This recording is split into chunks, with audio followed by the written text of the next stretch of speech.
नमस्कार दोस्तों, welcome to IUPSC Buddha.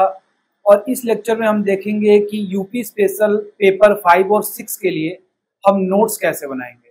जितने भी आपको बुक्स मिलेंगी या आपको सारस्वत मिलेंगे या आपको ओनली IAS का PDF मिलेगा या आपको दृष्टि का मिलेगा, उसमें काफ़ी ज़्यादा लिखा होता है। और मेंस के लिए हमें केवल एक पेज जो होता है हमारा A4 का, उसके आगे और पीछे मैक्सिमम हमें इतना ही बनाना होता है। अगर उससे ज्यादा बनाएंगे तो मेंस के टाइम में टाइम नहीं होता रिवाइज करने के लिए। और आपको पता ही है कि जो यूपी PCS का मेंस होता है वो 4 दिन तक लगातार चलता है। इन्होंने पैटर्न को अपना चेंज कर दिया है। पहले दिन हिंदी ऐसे, दूसरे दिन GS1 GS2, तीसरे दिन GS3 GS4 और चौथे दिन यूपी स्पेशल 5 और 6। तो इसमें आपको स्टेमिना की भी जरूरत पड़ती है, साथ में आपको क्रिस्प नोट्स होना चाहिए ताकि आप उसके बीच में जो 12:30 से 2 के बीच का टाइम मिलता है उसमें आप रिवाइज कर सके और जाके लिख सके। क्योंकि ये फिल्म्स तो है नहीं, ये मेंस का गेम चल रहा है और मेंस के गेम में जितने शॉर्ट और क्रिस्प नोट्स होंगे वो सबसे कामयाब होते हैं। तो चलिए देखते हैं। ये मार्कशीट है जिसमें मैंने गेन किया था 183 मार्क्स। जो गेन किया है वो आप देख सकते हैं यहाँ पे। इसके बाद मैंने बताया है कि देखिए केवल 2 सोर्स रखना है। जो टॉपर आदमी होता है ना, वो क्या करता है, एक सोर्स को 10 बार पढ़ता है, और जो फेल्योर होता है वो 10 सोर्स को एक बार भी शायद ही पढ़ पाता होगा वो। ठीक है, तो हम टॉपर वाली स्ट्रेटजी पे जाएंगे। देखिए ये बुक जो है राकेश सारस्वत, कोई भी नोट्स उठा लीजिए दुनिया का, चाहे आप दृष्टि का उठाइए, ओनली IAS उठाइए, कोई भी उठाइए, लेकिन जो बेस है, जो डेप्थ में कोई चीज लिखी गई है वो राकेश सारस्वत जी ने लिखी है। इससे मेरा कोई प्रमोशन नहीं हो रहा है, बट जो सही चीज है वो आपके पास लाना और बताना मेरा काम है। जो चीज यहाँ पे नहीं मिलेगी वो हम ओनली IAS वाले से कर लेंगे, आप चाहे दृष्टि से कर लीजिए, जिससे चाहिए आप कर लीजिए। लेकिन मेरा काम यह है कि शॉर्ट और क्रिस्प नोट्स कैसे बनाते हैं आपको मैं दिखाता हूँ। आपको दिख रहा होगा एक टॉपिक है जिसे बोला जाता है agro and social forestry. Okay, जब एग्रो सोशल फॉरेस्ट्री की बात की जाती है तो आप देख लीजिए ये ओनली IAS का नोट्स है और कितना ज्यादा लिखा हुआ है। ठीक है, आप देख लीजिए लगभग 3 और 4 पेज में ये जो है हमारा ये लिखा हुआ है। ठीक, अब ये 4 पेज को मैंने क्या किया हुआ आप ध्यान से यहाँ पे देखेंगे तो आपको पता लगेगा कि एग्रो सोशल फॉरेस्ट्री को मैं पीले पीले पेज पे बनाता हूँ। आपको बता दूं, मेरे नोट्स जो है इस तरह के हैं, इस तरह के नोट्स मेरे हैं, छोटे छोटे नोट्स मैं बना रखा हूँ ये स्टिकी नोट्स पे, ताकि ये इजी होता है हमें रिवाइज करने में। पूरी बुक में आप देख सकते हैं मैंने बना रखा है। अगर आप स्टिकी नोट्स से बनाना चाहते हैं नोट्स, तो आप क्या करिए, कई सारे टॉपिक को एक ही जगह पे बनाइएगा। आप ये मत करिएगा कि मान लीजिए एक चैप्टर पढ़ा उसके ऊपर लिख दिया, नहीं, 3-4 चैप्टर को एक चैप्टर के पास में लिखिएगा। जिसे मैं दिखाता हूँ आपको, मैं शुरुआत में अलग अलग बना रहा था, इसकी वजह से प्रॉब्लम आ रही थी। फिर मैंने क्या किया कि आप देखेंगे इस जगह पे मैंने सारा बना दिया, एक ही साथ में सारा नहीं, मतलब 30% एक जगह पे। आप देख रहे हैं यहाँ पे ये बनाया, फिर मैंने ये बनाया, फिर यहीं पे ही मैंने आगे ये बना दिया, यहाँ बना दिया। तो मैं एक जगह पे ज्यादा बनाता हूँ, जैसे आप यहाँ देख सकते हैं, है ना। एक ही जगह पे कम से कम 7-8-9 टॉपिक का बनाएंगे ना तो रिवाइज करने में आसानी रहती है। ठीक है, स्टिकी नोट्स पे मैं बनाता हूँ, आप चाहे A4 में बना लीजिए। ठीक है, तो देखिए आपने ये तो देख लिया कि एग्रो सोशल फॉरेस्ट्री में कितना ज्यादा उसमें कंटेंट है। और हम क्या करते हैं, देखिए एग्रो सोशल फॉरेस्ट्री का मेरा नोट्स उसी से बनाया हुआ है। देखिए सोशल फॉरेस्ट्री होती क्या है, सोशल फॉरेस्ट्री होती क्या है, afforestation on community land by the community for the community. बस अगर 8 नंबर में सवाल आता है तो इतना लिखेंगे इंट्रो, अगर 12 नंबर में सवाल आता है एक लाइन और बढ़ा देंगे। ये याद रखिए कि हमें जैसे आंसर राइटिंग करनी है वैसे ही हमें नोट्स बनाने हैं। ठीक है, उसी फॉर्मेट में इंट्रो यहाँ पे रहेगा, और जब भी आप किसी टॉपिक में घुसे बनाने के लिए तो सबसे पहले आपका दिमाग स्ट्राइक करना चाहिए कि मेरा इंट्रो क्या होगा। ठीक है, मैं इंट्रो क्या रखूंगा, तो आप देख सकते हैं सोशल फॉरेस्ट्री में जो इंट्रो है, afforestation on community land by the community for the community. मतलब जब भी किसी टॉपिक में डिप करना है, खोजना है, पढ़ना है मेंस के लिए, सबसे पहले आपका दिमाग जाना चाहिए इंट्रो क्या होगा। और इंट्रो 2 लाइन 8 नंबर के लिए और 3 लाइन 12 नंबर के लिए। आप मैक्सिमम 4 लाइन का बना सकते हैं इंट्रो, से ज्यादा बनाना भी बताओ नोट्स में। ठीक है, अब देखिए मैंने ये 2 लाइन में लिख दिया। ठीक, इसके बाद क्या है, इससे क्या फायदा होगा, availability of firewood leaves mine forest produce mines and mineral act 1957 के अंदर ये चीजें आती हैं। ये एक्ट जितने भी होते हैं ना, इसको जरूर लिखा कीजिए नोट्स में, क्योंकि ये आपके नंबर फेच करते हैं। ठीक है, एक्ट्स आप लिखा कीजिए। ठीक, उसके बाद देखिए forest land, community land, canal, rail, road side land, कहाँ कहाँ लगाएंगे भाई सोशल फॉरेस्ट्री? फॉरेस्ट लैंड पे लगा सकते हैं, कम्युनिटी लैंड पे लगा सकते हैं, कैनाल, रोड साइड में लगा सकते हैं, ठीक है।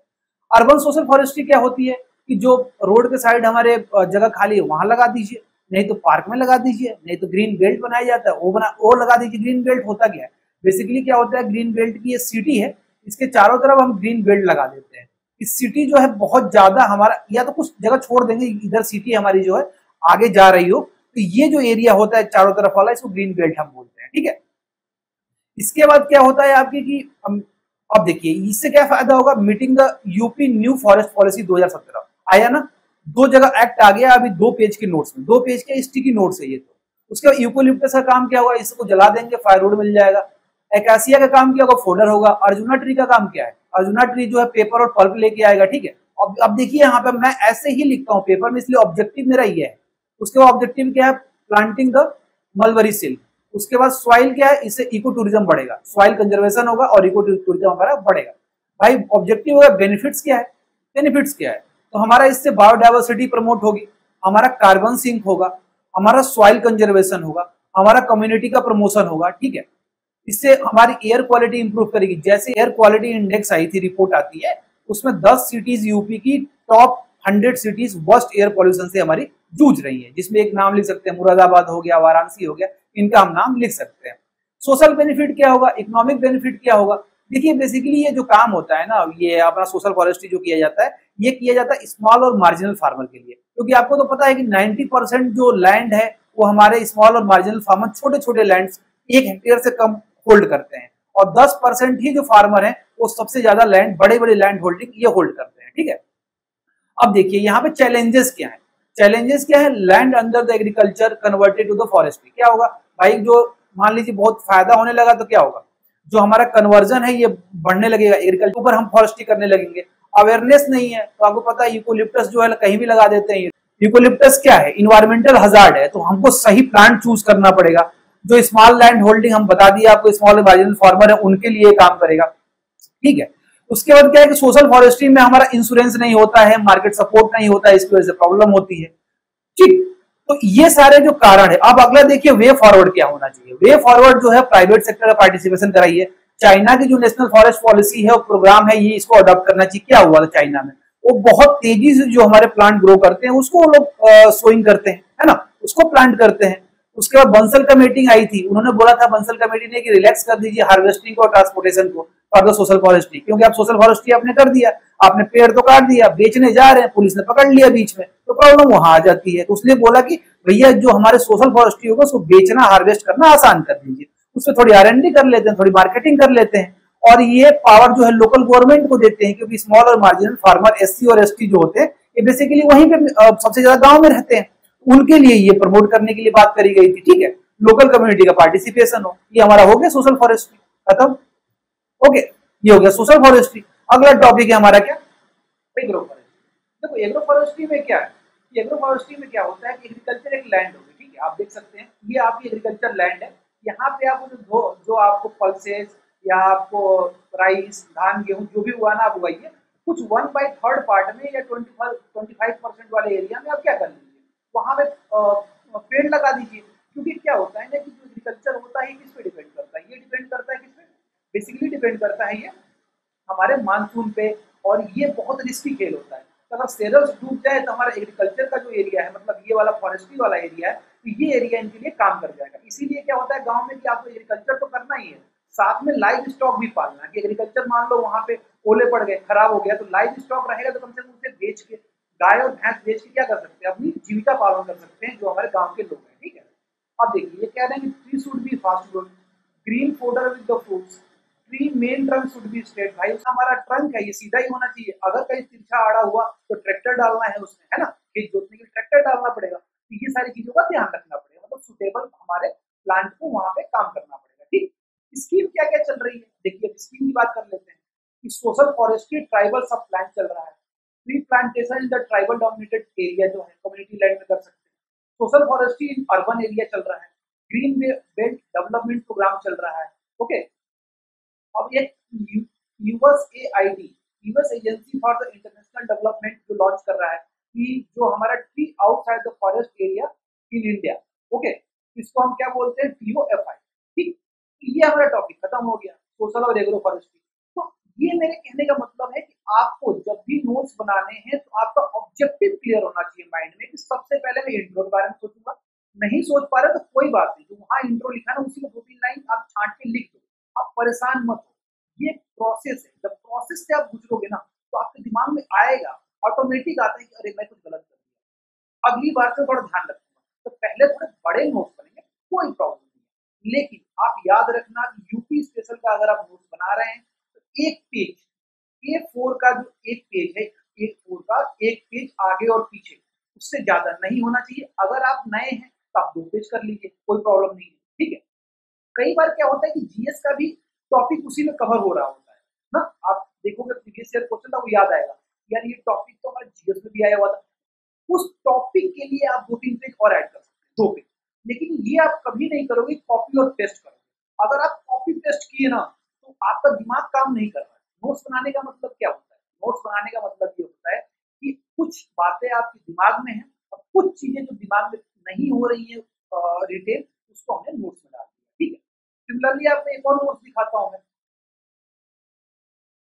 देखिए सोशल स्ट्रक्चर और इशू क्या है हमारी यूपी में। तो देखिए social structure is an arrangement where people interact and live with each other. ठीक है, ये हो गया हमारा ये हेट्रोजेनस सोसाइटी है हमारी, हिंदू 80%, मुस्लिम 19% और सिख 0.3%। एग्रीकल्चर और एनिमल डोमिनेटेड हमारी सोसाइटी है यूपी की, इसलिए पीपल जो है नीडेड विद ईच अदर, क्योंकि एग्रीकल्चर और जब एनिमल हस्बेंड्री होंगी तो लोगों की जरूरत पड़ती है, कम्युनिटी की जरूरत पड़ती है। तो ये सारी बातें जो 3-4 लाइन मैंने यहाँ लिख दी है, ये लिख दिया, इसके 1 और 2 पॉइंट ये लिख दिए। उसके बाद तीसरा पॉइंट में लिखा हुआ है कि क्या होती है फैमिली। फैमिली में ज्वाइंट फैमिली होती है जिसमें 2 से 3 जनरेशन लोग साथ में रहते हैं। न्यूक्लियस फैमिली क्या होती है, बेसिकली सर्विस और बिजनेस क्लास जो होता है न्यूक्लियस फैमिली में ही रहेगा। तो हस्बैंड और वाइफ जो होते हैं इन अनमैरिड जो चिल्ड्रन होते हैं, ये हमारी न्यूक्लियस फैमिली होती है। प्रिंसिप क्या होता है कि जो आपके जीन है, खानदान बोलते हैं ना, जो जीन है उसी से जो हमारा डेवलपमेंट हुआ है एक जीन से रिलेटेड, तो किंगशिप बोलते हैं। Relation based on the genealogy called the kinship. Caste system आपको पता ही है, status on individual depend on the caste nor on the talent and skill. तो आप समझ सकते हैं कि मैं इस चीज को बस एक लाइन में 2 लाइन में बना के खत्म, उसमें घुसना नहीं है, क्योंकि वो टॉपिक से एक ही सवाल आएगा, है ना। जब टॉपिक से जब एक ही सवाल आएगा तब इतना ज्यादा कर क्यों रहे हो। आपको 200 वर्ड ही लिखने साहब, उससे ज्यादा नहीं लिखना है हमें। ठीक, अगला आप देख सकते हैं इंटरकास्ट मैरिज हो रही है, रेयर बट प्रोग्रेसिवली इंक्रीजिंग। ये सारे ये चीजें देख लीजिए, इंटरकास्ट मैरिज हो रही है तो कास्ट सिस्टम पे अटैक है, तो ये अच्छी बात है, इसको आप लिख सकते हैं प्रोग्रेसिवली हमारी यहाँ पे इंक्रीज हो रही है। उसके बाद हमारा इकोनॉमिक और क्लास डिवीजन भी है, people from the same business same service, ये कंसिडर करते हैं कि हम सेम आइडेंटिटी है। क्वालिटी क्या है, 73rd and 74th amendment act आया था जिससे विलेज काउंसिल प्रोवाइड हुई थी, इसको पंचायत बोलते हैं। कास्टिज्म, कम्युनलिज्म, रीजनलिज्म और जो डिसीजिव रोल हो रहा है पॉलिटिक्स चलता है, ये पॉलिटिक्स में कास्टिज्म और कम्युनलिज्म खूब चलता है, दबा के चलता है। Influence by the zamindari system बिल्कुल है। अगर आप कुल्लू वाले एरिया में जाएं आंध्रा में और यूपी वाले एरिया और बिहार में जाए, जमींदारी सिस्टम का पूरा प्रभाव दिखता है हमको, जहाँ पावर विद प्रेस्टीज चाहिए हमको। ठीक है, जो रिलीजियस इंस्टीट्यूशन है ये बड़े हमारे रोल प्ले करते हैं सोशल स्ट्रक्चर में। साउथ में आप देख सकते हैं जो टैंक का एरिया होता है, जहाँ पे टेम्पल होता है वहीं पे मार्केट लगती है, सारी चीजें लगती है। अब तो बदल चुका है, लेकिन पहले जो सिस्टम था साउथ इंडिया में यही था। ठीक है, अब देखिए कुछ कोडिंग कर लीजिए वहीं पे कि हमें याद क्या करना है, क्योंकि हमें छोटा छोटा चीज चाहिए, छोटी छोटी बातें में दिमाग में रखनी है, क्योंकि मेंस में क्रिस्प चाहिए होता है। बिल्कुल आप दाएं बाएं नहीं कर सकते, एक जगह पे नोट्स होना चाहिए आपका। ठीक है, उसके बाद सोशल प्रॉब्लम क्या है। ठीक है, सोशल प्रॉब्लम बता देते हैं कि एजुकेशन है, अनएम्प्लॉयमेंट है, इसलिए पॉवर्टी बढ़ रही है। तेंदुलकर कमेटी ने बोला कि 8.09 करोड़ बिलो पॉवर्टी लाइन है। जो भी कमेटी होगी, जो भी हमारे एक्ट होंगे, इनको जरूर आप ध्यान से नोट्स में डालिएगा, क्योंकि कमेटी और जो एक्ट होते हैं ना, ये आपके नंबर को फेच करते हैं, है ना। ये चीजें एकदम चमकती है। उसके बाद क्या होगा, माइग्रेशन हो रहा है विलेज से, क्या हो रहा है, विलेज से हमारे शहर की तरफ माइग्रेशन हो रहा है। इसकी वजह से घोस्ट विलेज बन रहे हैं वहाँ पे मतलब मेल है ही नहीं, सारी फीमेल हो रही है। जब फीमेल होंगी तो क्या होगा, वहाँ पे एल्डरली जो होंगे, बूढ़े लोग, वो आइसोलेशन में रहेंगे, और विमेन क्या कर रही है वहाँ पे, एग्रीकल्चर कर रही है। ये सारी 3-4 पॉइंट आपस में रिलेटेड। ठीक है, अब इससे आगे क्या बोल सकते हैं, drain of talent to urban area. जो गांव में काम कर सकते हैं, जो गांव में इंटरप्रेन्योर हो सकता है, वो नहीं हो रहा है, सब जॉब की तलाश में हमारे कहाँ जा रहे हैं, शहर में जा रहे हैं। सिमिलर हायर कास्ट के पास क्या है, ज्यादा लैंड है, हम हमेशा ज्यादा लैंड होती है हायर कास्ट के पास में। तो स्मॉल और मार्जिनल फार्मर है बेसिकली कौन है, जो हमारे अदर बैकवर्ड क्लासेज हैं, एससी हैं, एसटी हैं, इनके पास ही तो सबसे कम लैंड है। हमारा लैंड का आप सर्वे देख सकते हैं। ओके, तो ये क्या करते हैं बेसिकली, जो एससी और एसटी ये लैंडलेस लेबरर है, ये जो बड़े बड़े जमींदार थे पहले उन पे काम करते थे, उनके खेतों में काम करते थे। अब इन्होंने क्या किया हुआ, अब ये माइग्रेट करके चले आए हुए हैं हमारे शहरों में।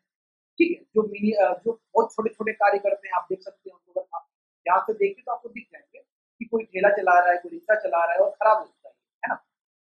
इलिटरेसी क्या है, 33% जो गवर्नमेंट स्कीम है, ये लोगों को पता ही नहीं गवर्नमेंट स्कीम 33% लोगों को। ठीक है, कम्युनलिज्म हो रहा है, तो सेल्फ सेंटर पॉलिटिक्स हो रही है ना। उसका एग्जांपल दे दीजिए, मॉब लिंचिंग, पहलू खान एक इंस्पेक्टर थे सहारनपुर में, एक जगह थी यूपी में, वहीं पे मारे गए थे मॉब लिंचिंग में। ठीक है, और अग्रेसिव फीलिंग चल रही है कास्टिज्म की, जिससे हमारा डिसइंटीग्रेशन हो रहा है सोशल फैब्रिक का। ठीक, डाउरी सिस्टम है, जिससे विमेन को हरेसमेंट हो रही है।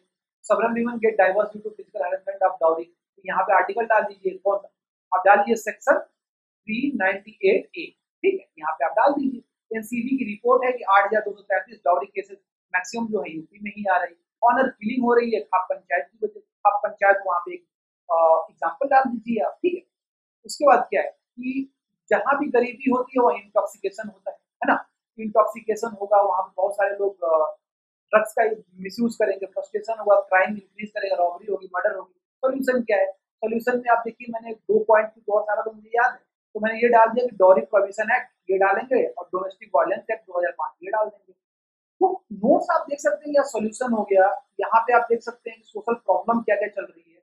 यहाँ पे आप देख सकते हैं कि यहाँ पे क्या क्या हमारी सोसाइटी है हमारी यूपी में, इसके बारे में बस इतना लिख के आप आगे बढ़ जाइए। उसमें बहुत रिसर्च नहीं करना, आपको की पॉइंट्स देखने हैं कि डाटा हो गया, फैक्ट्स हो गया, कम्युनिटी हो गई, और जो एक्ट है उसको एक्ट को पूरा लिखा दीजिए, जिससे कि हमारा वे फॉरवर्ड में देने में ये पता लगता है कि आप गवर्नमेंट के लिए काम करने जा रहे हैं। तो आप गवर्नमेंट में मैक्सिमम काम एक्ट के थ्रू ही होते हैं, लॉ के थ्रू ही होते हैं। तो ये सारी चीजें डालना जरूरी हो जाता है, इसलिए आपके नंबर जो होंगे अधिक फ्रेश होंगे। दोनों नोट्स एज ए सिंपल के तौर पे मैं आपको टेलीग्राम चैनल में डाल दूंगा। ठीक है, और लिंक आपको डिस्क्रिप्शन में मिल जाएगा। तो थैंक्स फॉर वॉचिंग दोस्तों, हैव ए नाइस डे।